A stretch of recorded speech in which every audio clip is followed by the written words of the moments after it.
तो बात करूँ संदीप रेड्डी वांगा वर्सेस प्रशांत नील, कौन सबसे बढ़िया डायरेक्टर है। और इसे टॉक्सिक वे मत लेके जाओ, यानी TET versus TET, Telugu versus Kannada, ऐसे मत लेकर जाओ। ये एक डिस्कशन है, अपने ओपिनियन रखो, क्यों लगता है वो रखो और वीडियो को एंजॉय करो। तो सबसे पहले मैं बोलूँ, प्रशांत नील की खासियत ये है कि वो वर्ल्ड बिल्डिंग बहुत अच्छे से करता है। यहाँ तक कि मुंगुर जोगरम का वर्ल्ड है और ये खानसर सालार का वर्ल्ड है, मुझे बहुत डिफरेंट लगे दोनों वर्ल्ड। तो मैं कहूँगा यार प्रशांत नील मास्टर है वर्ल्ड बनाने में। वहीं पर संदीप रेड्डी वांगा कैरेक्टराइजेशन लिखने में मास्टर है। कबीर सिंह देख लो, अर्जुन रेड्डी देख लो, या फिर animal. Sandeep Reddy Vanga character driven movies बनाता है, कैरेक्टर की जर्नी दिखाता है। वहीं पर प्रशांत नील का एक वर्ल्ड क्रिएट करता है और उसका जो कैरेक्टर है वो उस वर्ल्ड को कैसे राज करता है, ये प्रशांत नील दिखाता है। तो बात करूँ नो डाउट सिनेमाटोग्राफी में, प्रशांत नील सबसे पहले बड़े सिनेमाटोग्राफर लेके आए थे। केजीएफ की सिनेमाटोग्राफी मैं कहूँगा one of the best cinematography है, आज भी मुझे पसंद है। मतलब केजीएफ के वक्त प्रशांत नील ने ऐसे चुन चुन के लोग चुने थे। बैकग्राउंड म्यूजिक के लिए रवि बसरूड ले लो, सिनेमाटोग्राफी के लिए बेस्ट सिनेमाटोग्राफर, एडिटिंग के लिए बेस्ट एडिटर, कलर ग्रेडिंग, हर एक चीज प्रशांत नील ने अपना दिल दे दिया था केजीएफ के लिए। सालार के वक्त वो मिसिंग लगा, लेकिन हम कह नहीं सकते दोनों पार्ट आने तक। दूसरा पार्ट आने के बाद जज करेंगे पूरी फ्रेंचाइजी को, क्योंकि फर्स्ट पार्ट में देखोगे तो स्लो ही था केजीएफ का, लेकिन जब सेकंड पार्ट आया तब कंप्लीट लगता है। बात करो अब संदीप रेड्डी वांगा की, तो संदीप रेड्डी वांगा का वही है, वो चुन चुन कर आर्टिस्ट चुनते हैं। संदीप रेड्डी वांगा कोई भी म्यूजिक एल्बम उठा लो मूवी का, तुम्हें फेवरेट ही लिस्ट बनानी पड़ेगी उसके लिए। मतलब कबीर सिंह का तो पूरा फेवरेट था, और अब एनिमल का तो संदीप रेड्डी वांगा का म्यूजिक टेस्ट में प्रशांत नील से बढ़िया कहूंगा। एक्शन सीन्स में कहूंगा दोनों को भी नहीं आते अच्छे कोरियोग्राफ करने, क्योंकि एनिमल के ले लो या फिर सालार केजीएफ के, मुझे एक्शन सीन दोनों के भी कुछ इतने खास नहीं लगे। प्रशांत नील और संदीप रेड्डी वांगा के आइडियोलॉजी में भी बहुत डिफरेंस है, तो उसके ऊपर नहीं जाते। लेकिन बेसिकली बोलो तो संदीप रेड्डी वांगा मैं चूज करता, लेकिन प्रशांत नील भी मुझे उतने ही कैलिबर के डायरेक्टर लग रहे हैं, तो मैं दोनों को इक्वली रख रहा हूँ। क्योंकि ऑनेस्टली बोलो दोनों के अपने प्लॉट है और अपने बेस्ट वर्क है। फॉर एग्जाम्पल एनिमल देखोगे तो यार उस मूवी में कोई लॉजिक ही नहीं था, पुलिस नहीं थी, जो ट्रेलर में दिखाया था दैट सन टॉक्सिक रिलेशनशिप वो उतना एक्सप्लोर नहीं किया, लेकिन फिर भी मैंने उस मूवी को एंजॉय किया, यहाँ तक कि कई बार देखा उस मूवी को और वो मूवी मुझे पसंद आई। तो ये संदीप रेड्डी वांगा का डेडिकेशन था। और प्रशांत नील का भी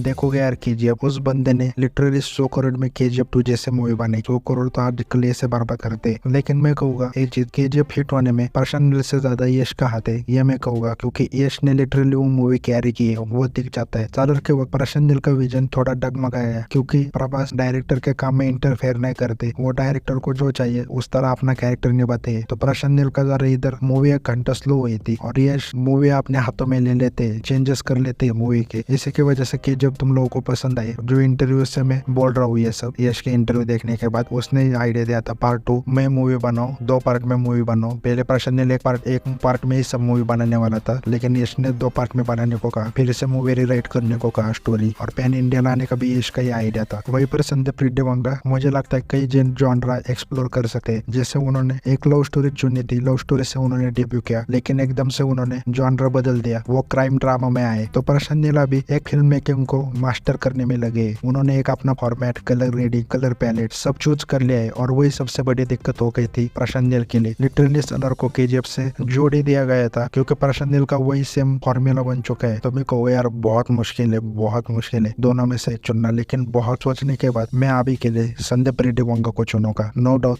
प्रशांत नील भी बहुत बढ़िया डायरेक्टर है, और बस ये मुझे मंकी बैलेंसिंग नहीं करनी होती वीडियो में, इसलिए मैं संदीप रेड्डी वांगा को चुन रहा हूँ। नहीं तो मैं बोलूंगा यार दोनों भी इक्वल है। एक पॉइंट में इसलिए दे रहा हूँ क्योंकि प्रशांत नील का अभी तक हमने दूसरा काम नहीं देखा। केजीएफ जैसे मूवी वो बना रहे, वही पर संदीप रेड्डी वांगा ने लव स्टोरी से एक जॉनर बदल दिया, क्राइम ड्रामा। और स्पिरिट अब उसमें प्रभास पुलिस ऑफिसर बना है, जो साहो में भी बना था, तो क्या डिफरेंट करेगा प्रभास को लेकर, वही देखना है। नहीं तो मैं प्रशांत नील और संदीप रेड्डी वांगा को इक्वल ही रखूंगा। तुम्हारा क्या ओपिनियन है कमेंट करके बताओ।